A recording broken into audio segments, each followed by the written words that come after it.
हे कृष्ण करुणा सिंधु दीनबंधो जगत्पते गोपीश गोपिका कांता राधा कांता नमोस्तुते तप्त कांचन गौरांगी राधे वृषभानुसुते वृषभानुसुते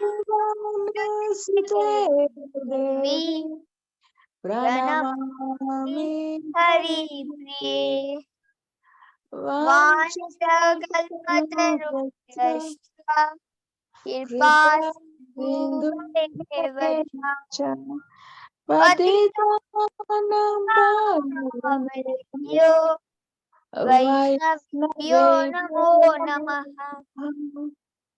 जय श्री कृष्ण चैतन्य प्रभु Nityananda Shri Advaita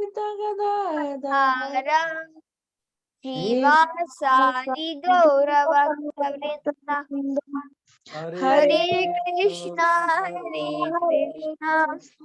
Krishna Krishna Hare Hare Hare Ram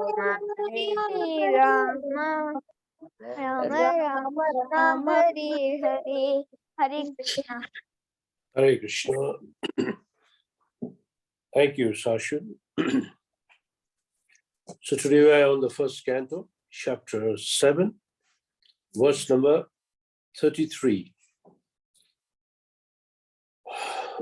Narayan namaskrityam naram chaiva narottamam devim saraswatim vyasam tato jayamudiriyeta nashtaprayeshu bhadreshu nityam bhagavata sevya bhagavate utam shloke bhakti bhavati nashtaki.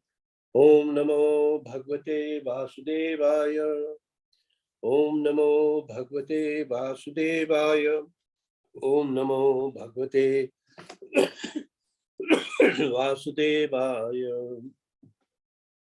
Today we'll be reading from Srimad Bhagavatam, first canto, chapter 7, verse number 33.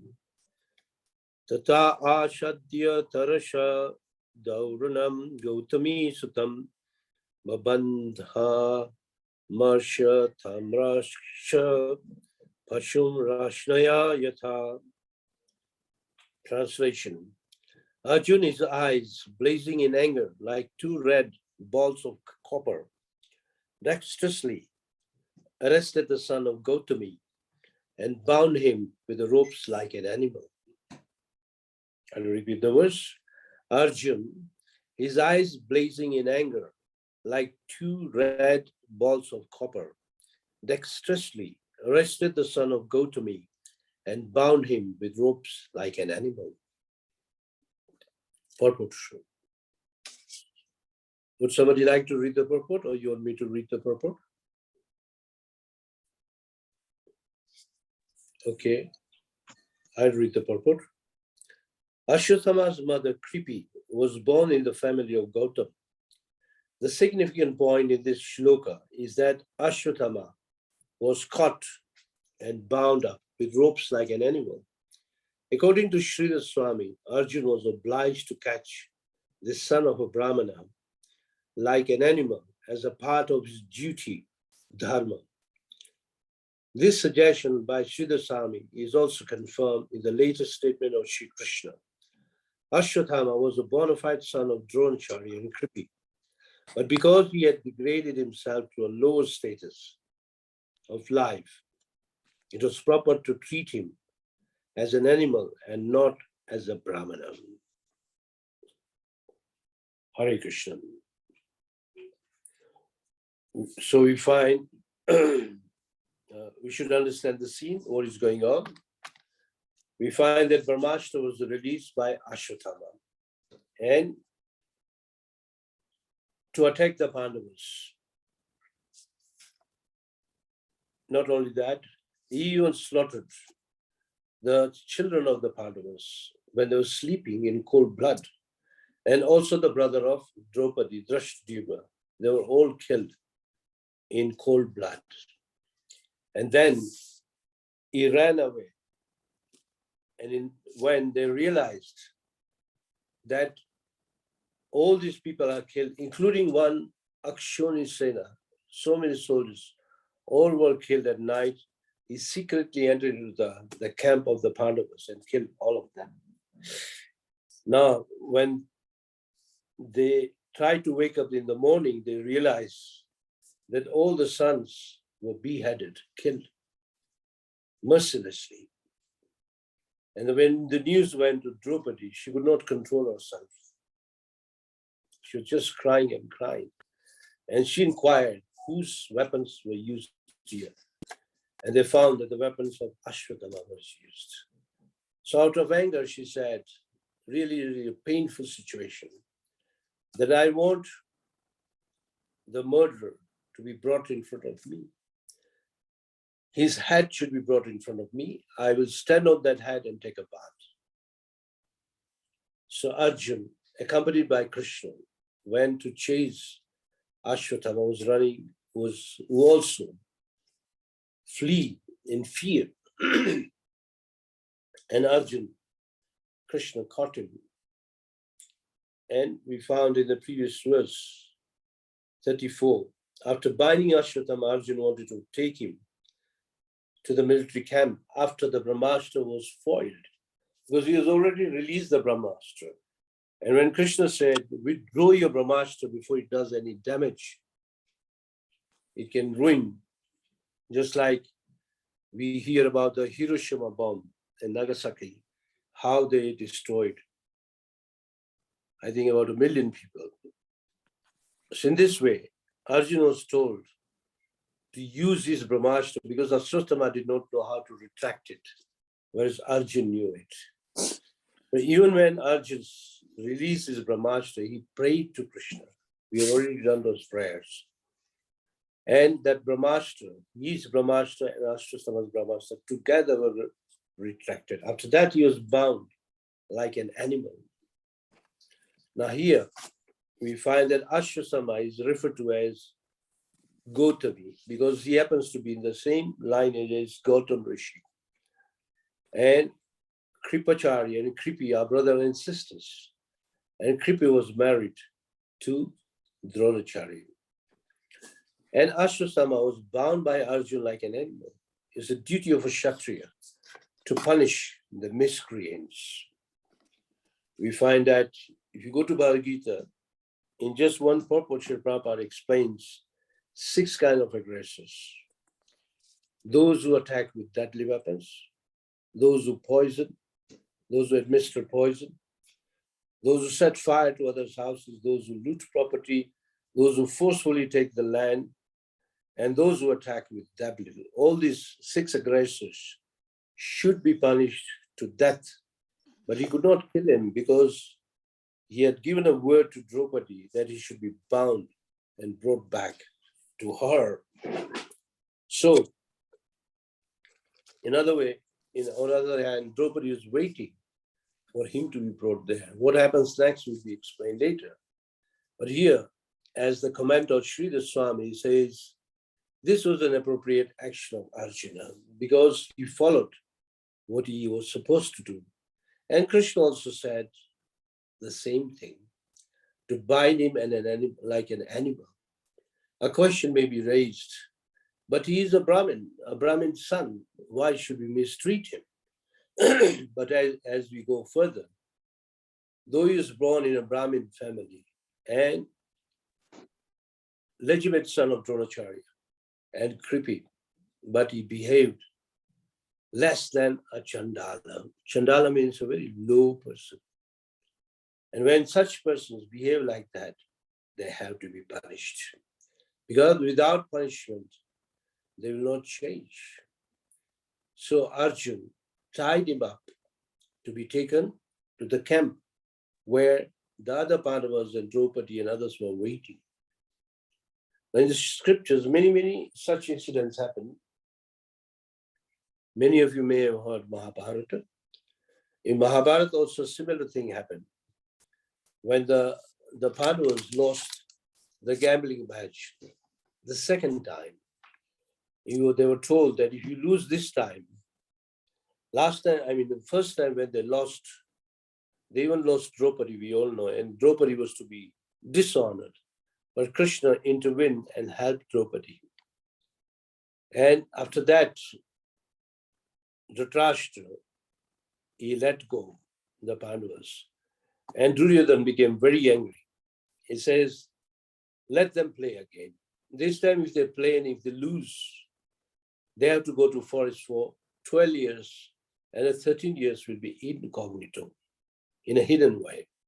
And if they win, they'll get their kingdom back. If not, after 13 years when they return, in the 13th years, if they are not recognized, their kingdom will be returned to them.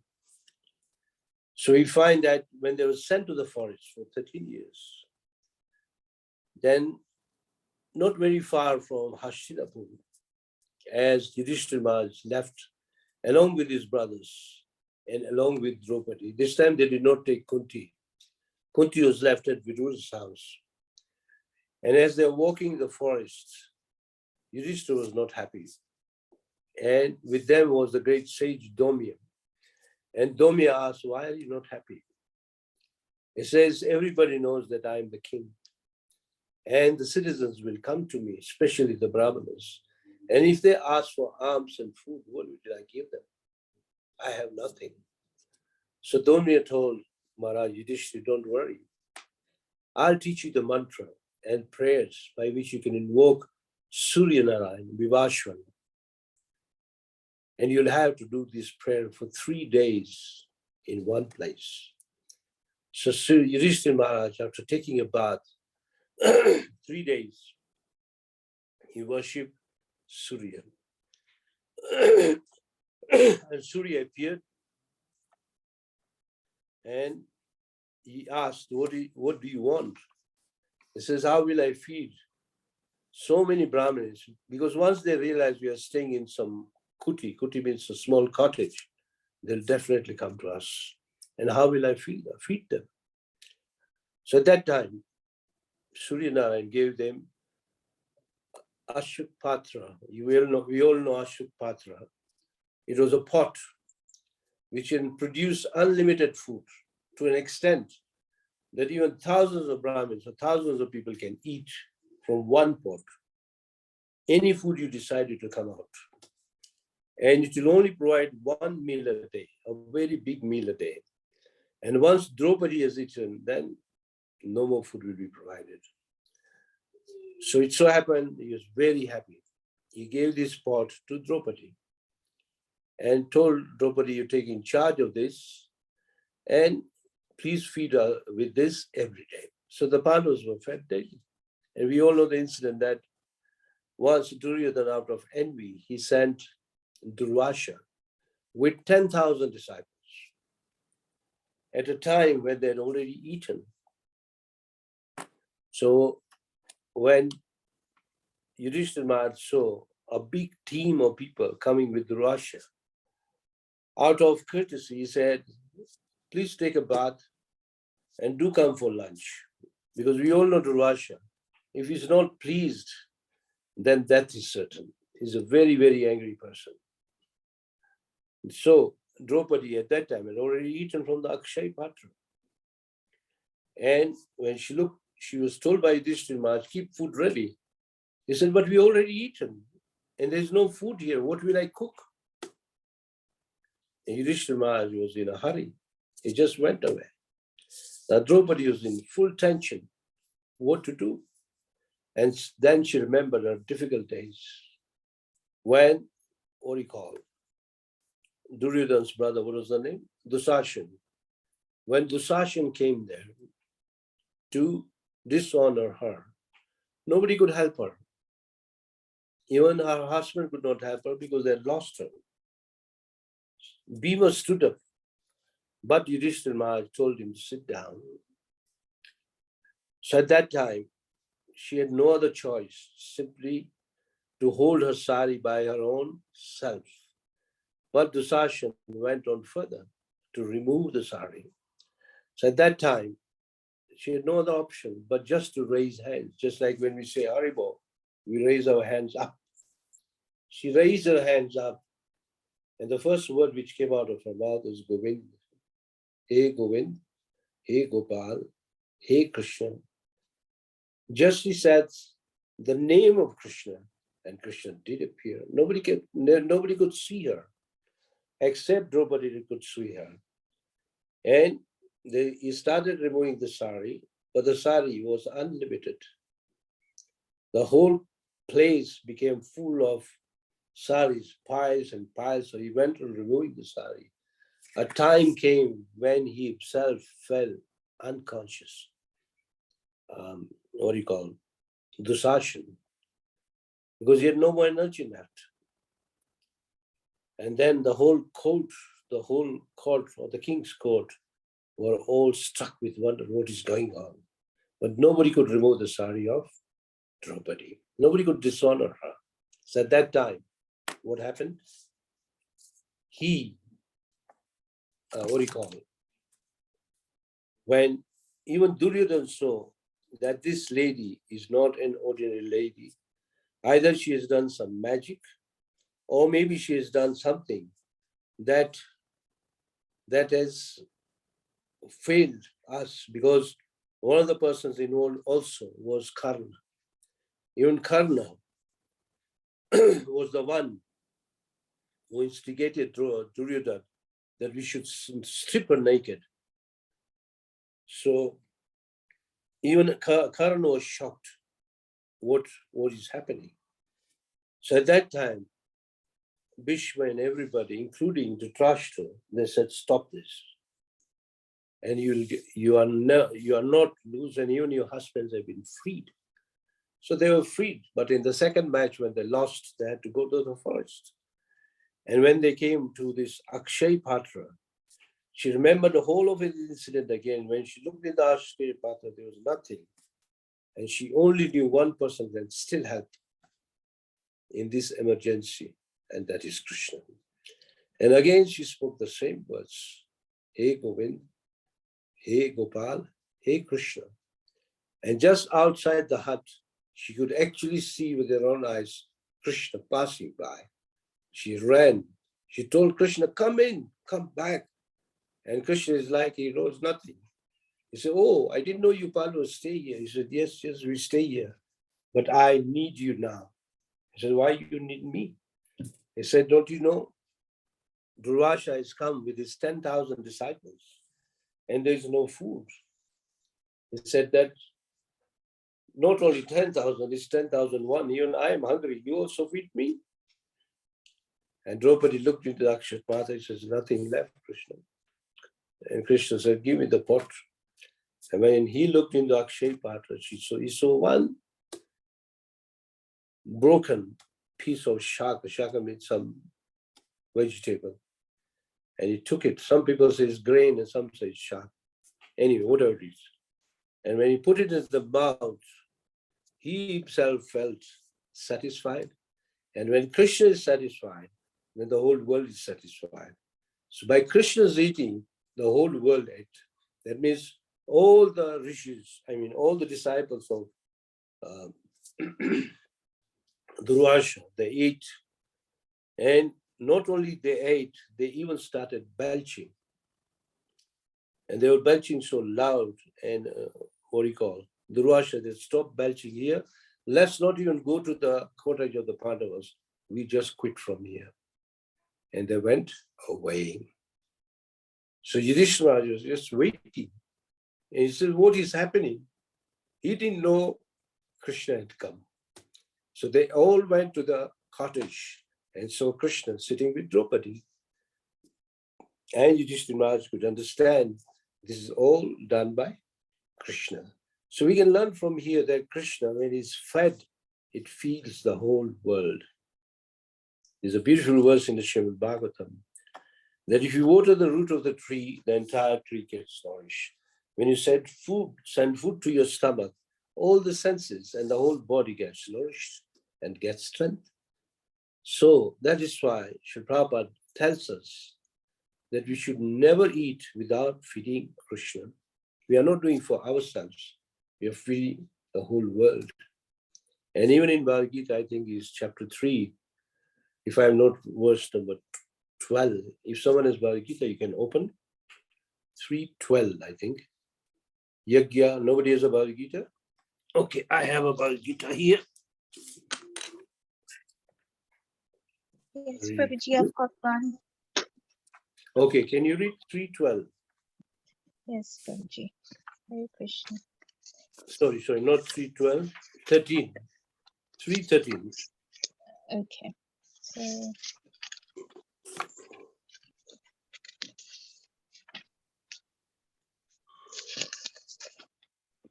So that's Hare Krishna. So that's Yagna Shishta Shinaha Santo Muchyante Sarva Kilpisha Se Punjate Te Tavad Agam Papa Ye Pachanti Atma Karanat.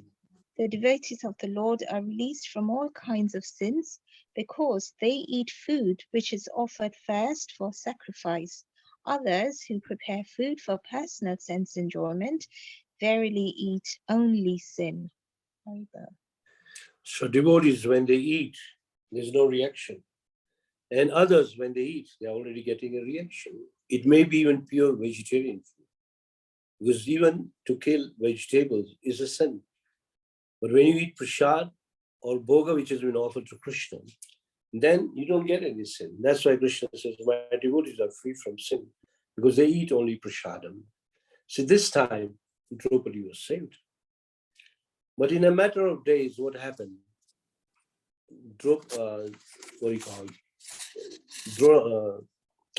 Duryodhana's sister, Dushala's husband, is called Jayadratha. He was passing by near the kuti. And when he passed near the kuti, then he realized, oh, the Pandavas stay here. And none of the Pandavas are in the kuti. He only saw Draupadi. And we all know Draupadi was extremely beautiful. So much beautiful to attract anyone. So he came to meet Draupadi. And after that, he told Draupadi, why you should stay in the forest? You're meant to be a queen. Why don't you become my queen? And at once Draupadi said, don't you know I am your relative? And I am actually your sister, because you are Duryodhana's brother.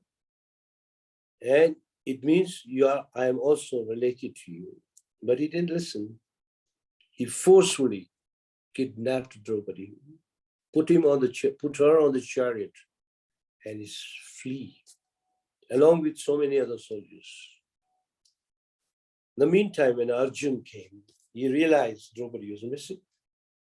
And some people said he was taken away by Jayadratha. At that time, he was the king of Sindh. Sindh is the land still there now in Pakistan. So he was the king of Sindh. So they told them there was a certain king who forcefully took Draupadi.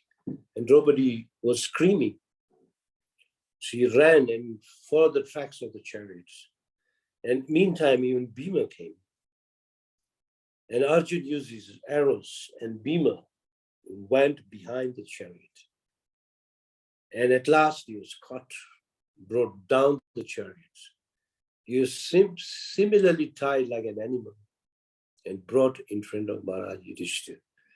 Because in the 5 Pandavas, they'll not do anything without asking the elder brother, Yudhishthira. Now, when Yudhishthira saw tied as an animal, they said, what happened? And they narrated everything. That this is what he has done. He has done a heinous act of kidnapping Draupadi. And Yudhishthira Maharaj understood the crime. But you know, Yudhishthira Maharaj is Dharmaraj, very, very compassionate. She said, free him. And Bhima said, why should we free him? He's done a greed. If we did not reach in time, he would have just gone away with Draupadi. So he was punished. That a Kshatriya, if his head is shaved, is as good as a dead man. Even if you read Bhagavad Gita, Krishna tells Arjuna that if you don't fight or run away from this battlefield, then people will laugh at you. they'll scorn you with very cruel words. And when people call you a coward, then it's more painful than even death. So in this way, he was dishonored, but not killed, and you're set free. And furthermore, he was told that you're no more a king. You're the slave of Maharaj Yudhishthira. Very, very unkind words. And they shaved him up, leaving five bunches of hair on his head. And then he was left away. So even at that time, similar punishment was given. And a similar punishment will also be given as we read further. That's why Kshatriyas act in such a way that if they will not kill, there is dishonor, which is worse than that. So we find that in scriptures, many, many incidents are given like this. That if one surrenders, no problem.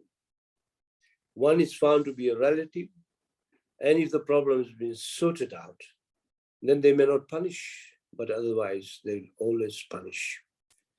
So such a kind of punishment is rendered to those who defy law, those who act loosely.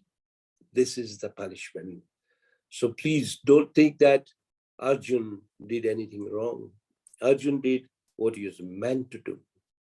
Tied him up, brought him in front of, later on brings him in front of Draupadi. And you'll find amazing things how Draupadi behaves. Because when she had given the order for him to be brought, she was very, very angry. And after a moment, she was very, very down. A typical Vaishnavi. So beautiful things we can learn from this chapter, though the purport is very, very short.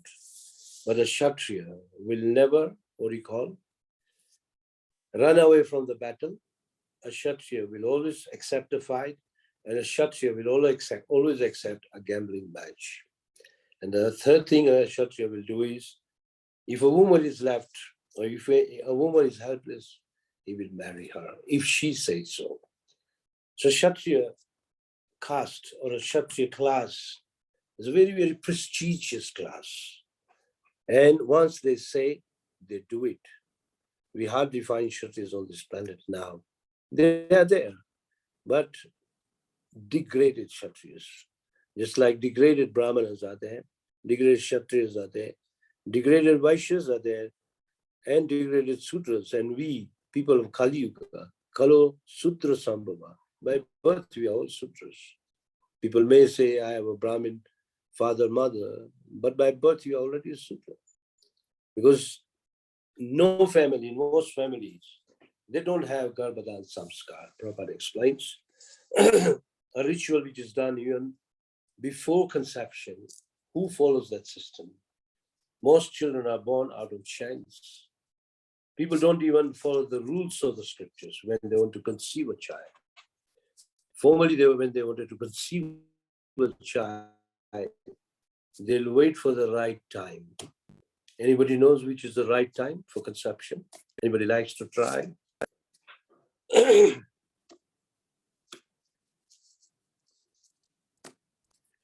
in the Shastras explained that if one wants a good child, then one should wait for the lady or the wife to pass through the menses. 6 days after the menses have been finished, after that you conceive a child. That is the right time.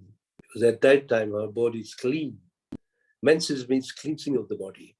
Many people say it's painful, but that is the way it is. Chanakya Pandit says, the rivers get cleansed by running water. In any river where the water is running, the water is clean. And women get cleansed by menses. Our heart becomes clean by chanting the holy names. Hare Krishna, Krishna Krishna, Hare Hare. Hare Ram, Ram Ram, Hare Hare. So on the 6th day is the right day for conception. If you can't do it on the 6th day, do it on the 7th day. Acceptable, 6th, 7th, or 8th day. But the right way of conceiving is this time. And even before conceiving, the ritual called Garbhadan Samskar has to be done. A small yajna has to be done. But for Kali Yuga, since people don't know, don't karma kanda, or we don't take the system, Srila Prabhupada mentions very clearly in a lecture that our Garbhadan Sanskar in ISKCON should be the husband and the wife who are going to be a father and mother. Each should chant 50 rounds on that particular day. That is our Garbhadan Samskara. So everything is explained very, very clearly. How one can have a nice child, how one should behave. And of course, there are many codes of Kshatriyas. If a Kshatriya is found with no weapons, then he will not be killed. One may question why, later on, why Ashwatthama was not killed? Because he had no weapons at that time. That's why he was set free. But the foolish Ashwatthama, he again released the, the Brahmastra to kill Parikshit, which I already explained, I think 2 weeks ago. And at that time, Krishna protects the child.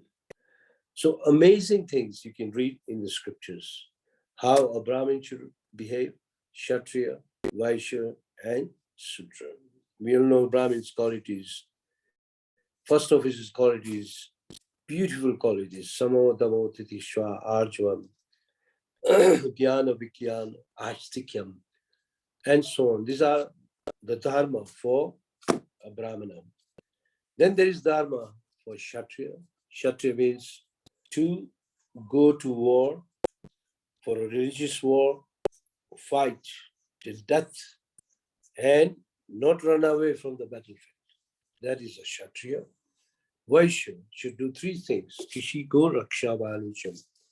He should do agriculture, Krishi go raksha. What do you call? Cow protection. Vanijam means business or banking. These are the 3 activities of Vaishya. Vaishya means the business class. And for Sudra is seva or service to the 3 upper classes, which includes lot of service, skills, and yet no pride. That is a Sudra. So really speaking, all these castes or classes are there, but degraded. Because there is no one to give Vedic instructions, no one to give you perfect way of doing. But still you find that all Kshatriyas are actually meant to be guided by Brahmanas. These, as we call them, advisories.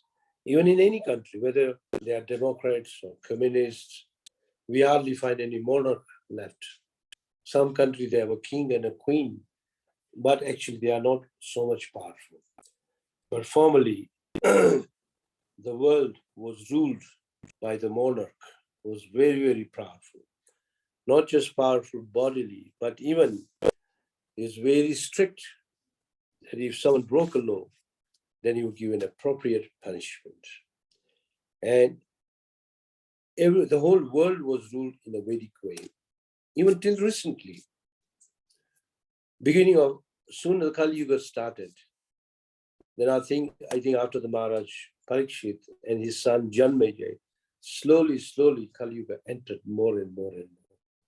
Srila Prabhupada mentions in a lecture that Kali Yuga came very late to India. It was already there all over the world. India, it came the last. Now in India, the Kali Yuga is in full force. You find Kali Yuga in every nook and corner of India. That's why Srila Prabhupada started this movement, ISKCON, because his spiritual master, Bhaktisiddhanta Maharaj, said that before completely Kali Yuga comes in, go and preach this Krishna consciousness. Because people in India, they want to copy Westerners. If the Westerners will follow Vedic culture, even Indians, they'll follow the Vedic culture which they've forgotten. So very, very, a long-range thinking is done by our acharyas. How to bring about Vedas back to the whole world. So Prabhupada says, even if you can't bring all the Vedas back, at least give these 2 scriptures. One is what I'm holding in my hand, Srimad Bhagavatam. And the other one is Bhagavad Gita. This is sufficient to lead the world in the right path. If someone reads Bhagavad Gita and Bhagavatam, Everything is the Bhagavad Gita is the first book one should read, and then enter into Bhagavatam. In Bhagavatam, there's nothing unanswered. Everything is there. You name it, it is there. And you can get all the directions from Bhagavatam. That's why Vyasadeva, after writing the Bhagavatam, he held the Bhagavatam up in his hand like that. And he says, in the age of Kali Yuga, those who need light, then they should read this scripture. And it is true. As you read Bhagavatam, you get not just guidance, you get, because we are all dark, we are all like blind, we get the light to see forward and forward. That's why if you find the Western scriptures, there's no real in-depth in them. If you read Bhagavatam and Bhagavad Gita, so much in-depth in them.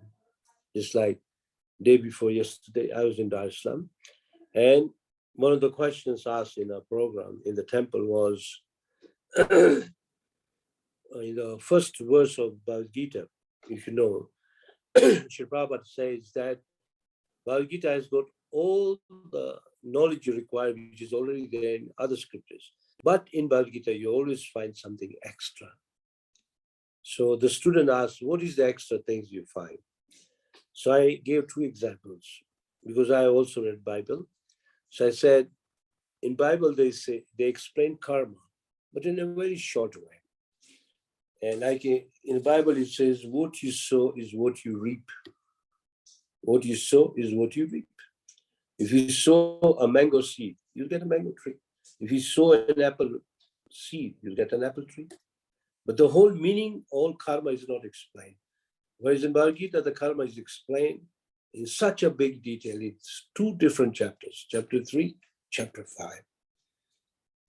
So that is our first question answer. And second example I gave is of reincarnation. There is reincarnation explained in Bible also. But people still are faithless. Most Christians do not believe in reincarnation. Though Jesus himself said, explain reincarnation in a very simple way. He says, do you know Zacchaeus has come? And the apostles are disciples of Jesus. They say, who is Zacchaeus? He says, this, John the Baptist, from whom Jesus took baptism. He says, the same person come again. It shows there is a reincarnation. But most Christians don't believe in reincarnation, nor do they believe in law. I think, if I'm not sure, I mentioned in one lecture, Prabhupada mentions that when he was very, very young in school, he went to a Christian school, Scottish Church of Schools. There, one of the teachers was saying, these Hindus, they believe so much in karma. But what is the proof that when you're doing karma, you're being watched? And Prabhupada was very young, he didn't have the answer. But as he grew older, when he read Bhagavad Gita, he knew the answer. The answer is, when you do your karma, you're being watched in so many directions. By the directions, by the sun, by the moon, by the air. Then from inside, you are watched by the Paramatma, who has all the record. So when you do karma, then you are being witnessed. So who believes in this will believe in God. Who believes in reincarnation will also believe in God, because the whole intelligence becomes broad. But if you don't have much information, then what will happen? You become narrow-minded. You may not believe. You say, oh, it's just written. Does it happen? But there are proofs explaining this thing. For example, you sin quietly, hidingly. You may think nobody has watched you, but you are being watched. And the same thing will come back to you. What do they call that thing? Those red Indians, they throw in the air and it comes back. What do you call it? Boomerang. Boomerang. Just like a boomerang. It will come back to you. Or Chanakya Pandit gives an example that if a calf is set free in front of 1,000 calves, it will recognize the mother. Straight it will go to the mother. How? Because every calf knows who the mother is. He'll only go to one mother, not to the other 999 cows, only to the actual mother. In this way, any karma you perform, it will catch you up. If not now, later. If not later, next life. But people are so dumb-minded, so limited in their intelligence. They say, oh, who will see the next life? But there's so much evidence that you can see things which you've never seen, even in this life. Where do they come from? Or when you see something, you remember so many things. When you see the face of a person, at once you remember, oh, I've seen this person. And your memory may not have the name. You may not have the memory that where have you seen. But at least you get a sense that you have seen that person. So there's so much proof that the law of karma is there and the law of, what do you call? Reincarnation there. So in this way, Bhagavad Gita supersedes any scripture of the world. So much information. Where scripture, where does it, the knowledge of soul given so much in detail, other than Bhagavad Gita, nowhere. So in this way, you should respect Bhagavad Gita, Srimad Bhagavatam. By reading Bhagavatam daily, you can understand anything. You can know what to do, what not to do. And if you don't take guidance from the scripture, then I'm sorry to say, you'll remain a demon. Because you'll believe your whimsical mind, you believe in your false ego, and you'll end up saying, I want to do what I want to do. Who cares? At that time, nobody's going to help you. That's why Srila Prabhupada says, be very careful when you perform any action with your body, with your words, or even with your mind. Hare Krishna. Any questions? It was a short purport, so I could not speak much.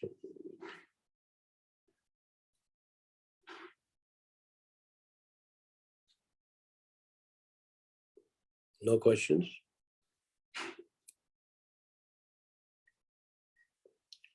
It's like no questions, and we can just close down.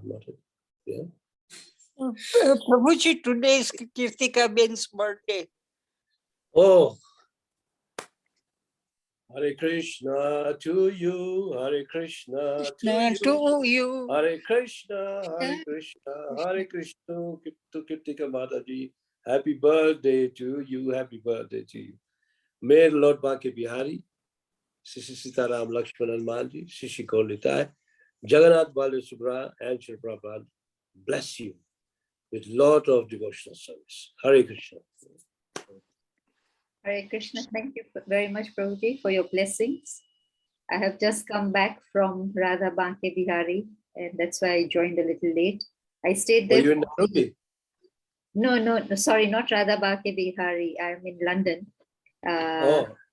So, okay. Radha. So, okay. But I am very grateful that I'm getting blessings from Banke Bihari and and definitely from Sri Radha Shyam Sundaram as well. So thank you very much for your blessings. That's what I want. Yes, progress in spiritual. Without Happy blessings of birthday, devotees, Kritika none of us Mataji. can make any progress. Thank you. Sorry, somebody was saying something. Sadhya Mataji, you're saying something?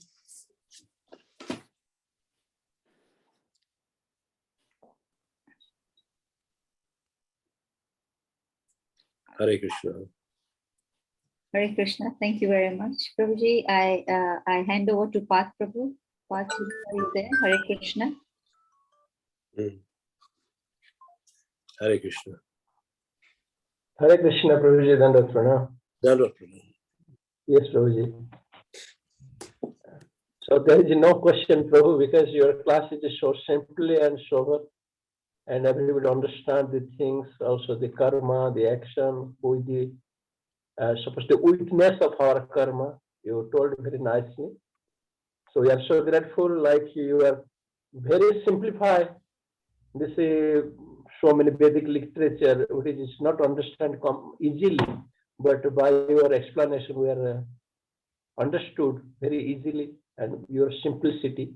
Thank you very much, Prabhuji. Also, I thanks all the devotees assembling here.